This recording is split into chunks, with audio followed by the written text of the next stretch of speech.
E se tudo o que a gente aprendeu sobre como a ciência funciona não for bem assim? E se em vez daquela imagem de um progresso contínuo, de uma linha reta em direção à verdade, a história real for bem mais bagunçada, mais dramática e mais humana? É sobre essa ideia que a gente vai conversar hoje. Sabe aquela história clássica que a gente sempre ouve de que a ciência é um progresso constante? A gente pensa logo no Isaac Newton, né, dizendo que ele conseguiu enxergar mais longe porque estava sobre os ombros de gigantes. É uma imagem bonita, a ideia de que cada descoberta é como um novo tijolo colocado perfeitamente sobre o outro, construindo o grande edifício do conhecimento. Pois é, essa é a visão tradicional, quase um conto de fadas, né?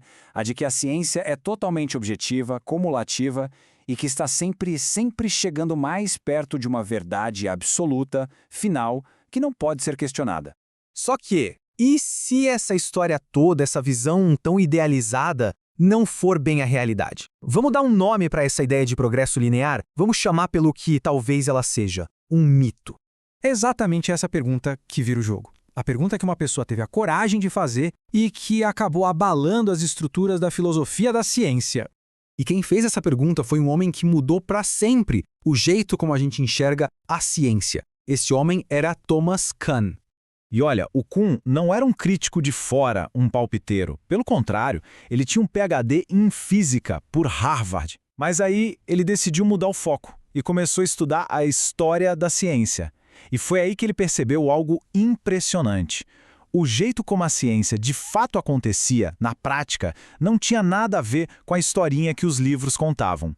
E essa percepção toda virou um livro, publicado em 1962, que, nossa, mudou tudo. Então, para a gente entender essa revolução do Kuhn, a gente precisa primeiro entender o conceito mais famoso e mais poderoso dele. A ideia de que a ciência, na verdade, opera dentro de uma coisa que ele batizou de paradigma.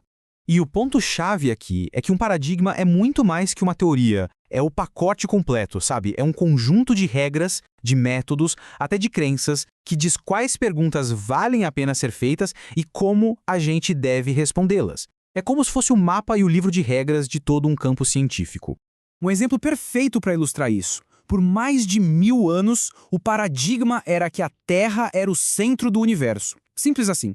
Todas as observações, todos os cálculos, tudo era feito dentro dessa lógica. Aí veio Copérnico e disse: epa, acho que é o Sol que está no centro. Isso não foi um ajustezinho, foi um paradigma inteiramente novo.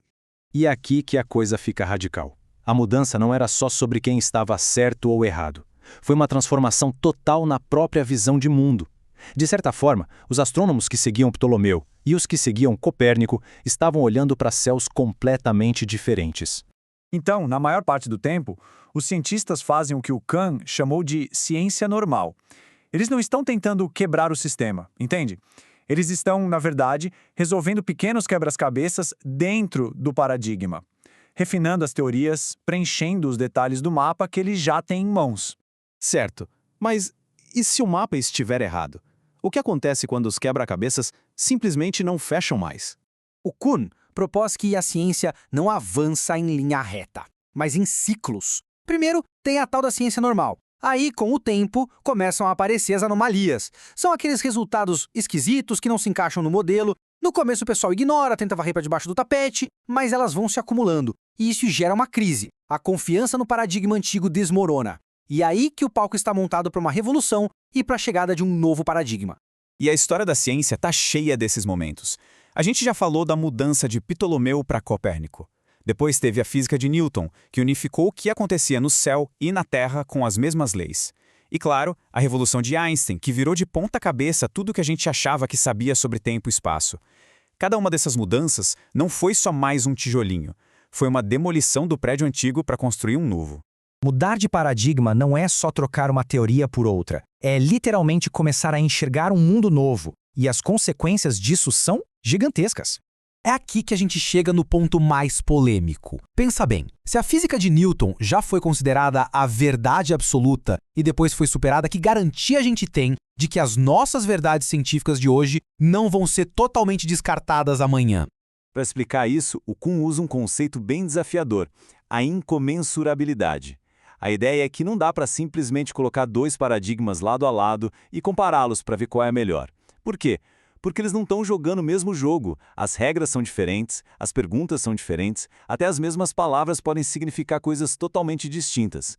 A palavra massa para Newton, por exemplo, não é a mesma coisa que massa para Einstein. A melhor analogia para isso é o salto Gestalt. Sabe aquelas ilusões de ótica, que você pode ver como um pato ou como um coelho?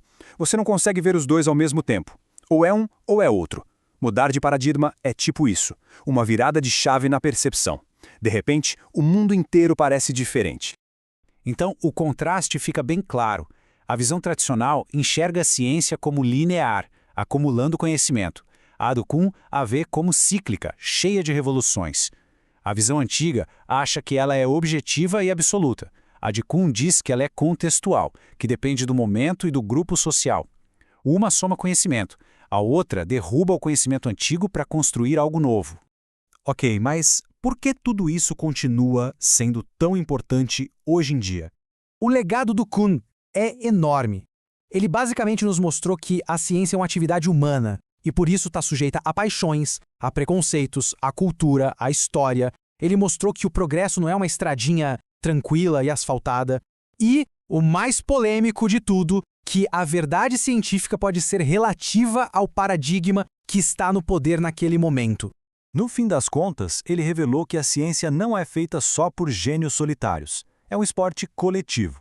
É a comunidade científica, com suas regras, seus valores e até sua pressão social, que decide o que vale e o que não vale como ciência de verdade. E isso nos deixa com uma pergunta no ar. Se a história da ciência é, na verdade, uma série de paradigmas que nasceram, reinaram e foram derrubados, quais das nossas certezas científicas de hoje estão, na verdade, destinadas a virar as anomalias que vão iniciar a próxima grande revolução? Fica aí para a gente pensar.